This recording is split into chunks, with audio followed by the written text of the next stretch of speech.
Instructor Smith, and I'm going to be talking to you today about the application of tourniquets. Now, we use tourniquets to stop extreme bleeding for arterial bleeds. Basically means that if somebody has a severe enough injury to one of their arteries, they could bleed out very, very quickly. So the object is to stop the bleed. If you stop the bleeding, then we can prolong their likelihood of having a good outcome. If they lose a lot of blood, there's really not a whole lot that can be done for the patient. So we're going to start with a short little PowerPoint, and we will go from there.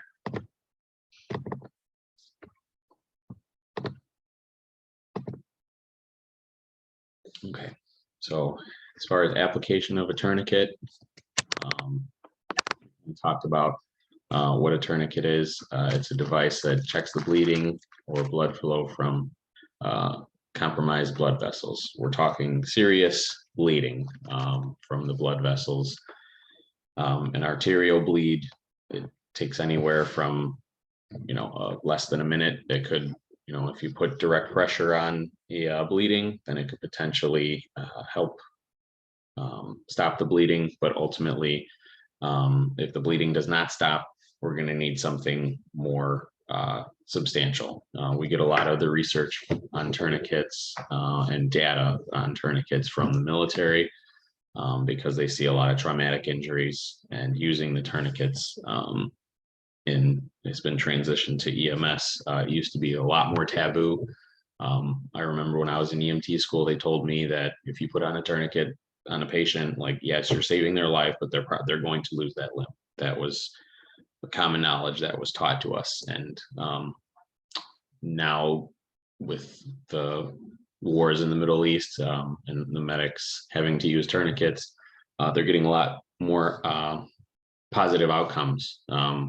Where there's been cases where tourniquets have been left in place for 8+ hours, and there has been no deficit to the patient's extremities. They stop the bleeding, they get the patient to where they need to be, either a surgeon or something. They repair the arterial bleed surgically, they release the tourniquet, and other than a bruise around the arm, the patient's fine. So that's one of the reasons that they've changed their mentality. Those aren't 100% of the cases that are occurring, but it does happen. There are a lot of good outcomes, and the research is still trickling in that they can be left on a lot longer, and it is a lot less taboo to use them. Okay, there's a couple different kinds out there. The most common one you'll probably see in EMS is this cat tourniquet. As you see the picture on the slideshow as well, you can make a tourniquet out of anything, like a belt and a stick, rolled up newspaper, a rolled up magazine, something like that. You just need you need something to wrap around the patient, and then also for it to be twisted. Okay. If you use the improvised ones, a belt with a stick, they have a lot more propensity to fail. So that's why we have the commercial ones, and it's recommended to use the commercial ones as well because they don't fail as often. Okay. We'll move on to the next slide. So there's a couple different parts to the commercial one. This is a Cat 7 tourniquet. Okay. If they're any other color than black, they're usually training. So you have the self-adhering band. Okay, it's all Velcro. Okay, these are also made to be self-deployed. You'll see police officers having these on their uniforms. It's easily self-deployed as well. You have the Windlass Strap.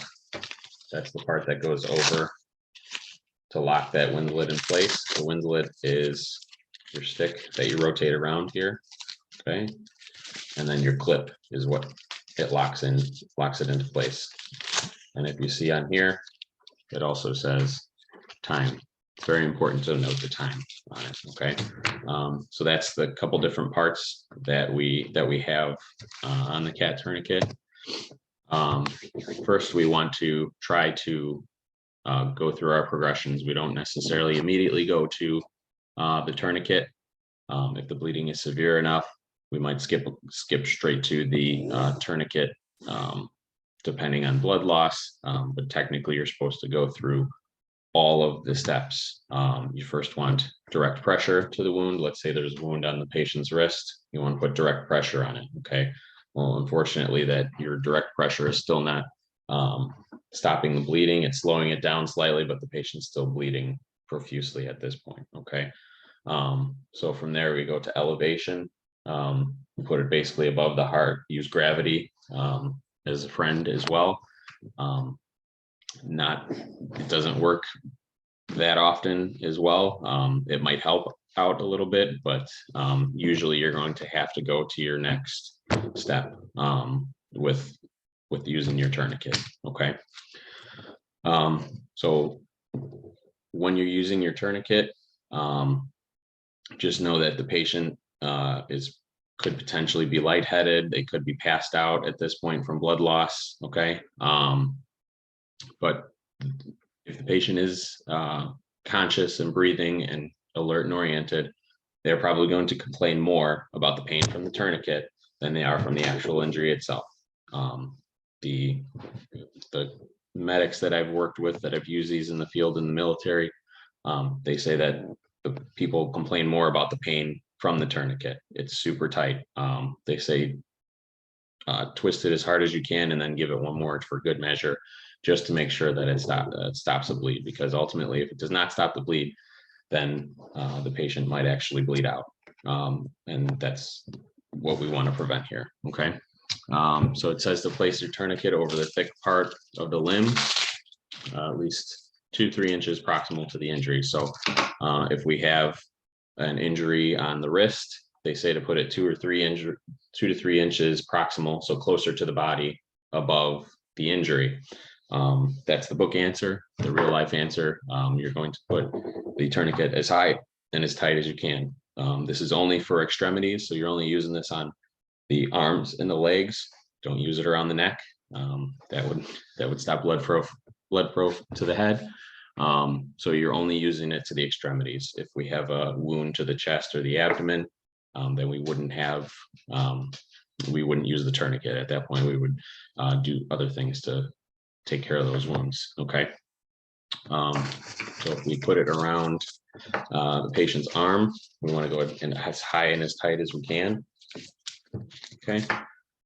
You want to keep the device off of joints as much as possible, because if you're on a joint, you're just wrenching down on the bones and the cartilage, and you won't necessarily be tightening on the muscles, and you'll have a harder time clamping down the arteries that we're trying to clamp down to stop the bleeding. Okay. Essentially, we're stopping the bleeding proximal to wherever we put this tourniquet on. Okay. There's a hole in the patient's vasculature, and we're plugging that hole. So you want to put it over ideally exposed part of the skin to stop slipping. You want to put it on like a fat, muscly part if possible, and like I said, just avoid the joints. You might run into a case where you have a bigger person, or for some reason, as tight as you go with your tourniquet, you're slowing down the bleeding, but it's still oozing out. You may have to actually use a second tourniquet. And if that's the case, you want to put that second tourniquet proximal to the first one. Okay, so higher up, closer to the body than the first one. And then also, again, one of the most important things is to record the time on the actual tourniquet. It will give that trauma surgeon a sense of, okay, how long has this tourniquet been on? Are we approaching time where we absolutely need to do, knock this patient out and take them to surgery right away, or do we have a little bit of time? Can we do the microsurgery in a more controlled environment, or do we need emergency surgery right now? So that makes a big difference when they do get to the hospital. A big thing is make sure to report it when you have a tourniquet, because if the hospital gets a report saying, oh yeah, the patient's, we've controlled the bleeding, they might think that there's just a bandage on the patient. Okay, it's a major different story if we have a tourniquet on the patient. You're going to want to transfer the patient to a level 1 trauma center if possible. Depending on where your protocols and where you work, usually if your level 1 trauma center is more than 20 minutes away, you can bypass it as long as the patient has a good airway. That's how it works in my system. That's generally the rule as well. If the patient doesn't have a good airway, let's say they were traumatic arrest and we're just doing a bag valve mask along with it, then we're going to need to go to the closest. All hospitals can handle this type of things. If you bring them to the closest hospital, then they will get stabilized there and then get transferred out afterwards. But still, that doesn't necessarily affect the treatment with the tourniquet for us. But again, just refer to your local protocols for that information. Okay. So I'm just going to go over quickly. I'm just going to go over quickly how to actually put this on. Let's say we have a cut on the wrist right here. There's a radial artery. Okay. I actually had a patient like this where her radial artery was cut and she was just holding pressure, and it was slightly effective, but she was still bleeding. She was holding pressure as hard as she could. We said, hey, we need to see this wound just to know what we're dealing with. She moved her hand and the blood spurted about 10 feet away from where we were standing. So we knew right away, okay, she had direct pressure already. We had her elevated. My partner grabbed the tourniquet as quickly as possible, and we applied it to the patient. So like I said, these are designed to be self-deployed as well, but putting them on the patient is easy as well. Okay, you want the red tip of this Cat 7 to be, so you can just pull it across your body. Okay, if you were going to do it self-deploying, the biggest thing is to make sure that your windslet is on the outside, because if I have it right here, now I'm running into, I can't twist it because it's in my armpit. Put it on the outside. It makes it a lot easier. Okay, so we put it on the patient, pull our red tab, get it as tight as we can.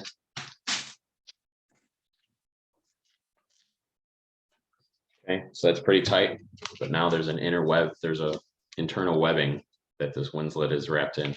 So then from there, I keep twisting, I keep twisting, I keep twisting until the bleeding stops and I do not feel a distal pulse on the patient. Okay. Now, like I said, savvy medics and people who have done put tourniquets on in real life, they say, okay, until the bleeding stops, and then one more half turn for a good measure. Okay, and then you're constantly rechecking to see if that bleeding is stopped. You would tend to the wound at that point. You would wrap it up.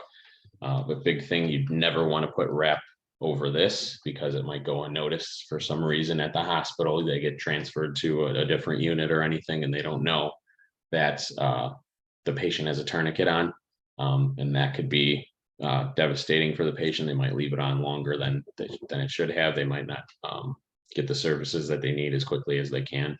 Okay, so I've done about 1.5 turns on this one, and I don't have a pulse in my radial artery right here. Okay, so in real life I would twist it probably another 1 or 2 times just to make sure that the bleeding was stopped. So, okay, so just remember what your protocols are in real life. Wherever you go work, there might be different protocols, so just follow those. And if you have any questions, please let me know. Thank you.